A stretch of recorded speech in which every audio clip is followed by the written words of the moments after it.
Saudara KPUD DKI Jakarta menyerahkan salinan ijazah Presiden RI ke-7 Joko Widodo kepada analis kebijakan publik Bonatua Silalahi. Penyerahan salinan ijazah Jokowi adalah tindak lanjut dari permohonan keterbukaan informasi publik terkait dokumen pencalonan Joko Widodo saat maju sebagai Gubernur DKI Jakarta periode 2012-2017. Sejumlah pihak yang terlibat dalam kasus tudingan ijazah palsu Jokowi mendatangi kantor KPU DKI Jakarta, Salemba, Jakarta Pusat mengambil salinan ijazah Jokowi yang telah dilegalisasi.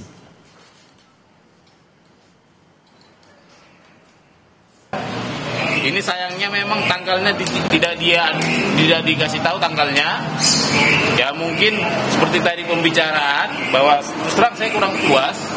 Kenapa? Seharusnya ini disertakan juga uji konsekuensi. Kenapa misalnya nama ini dihapus, kenapa tantangan ini dihapus, kenapa nomor dia iya.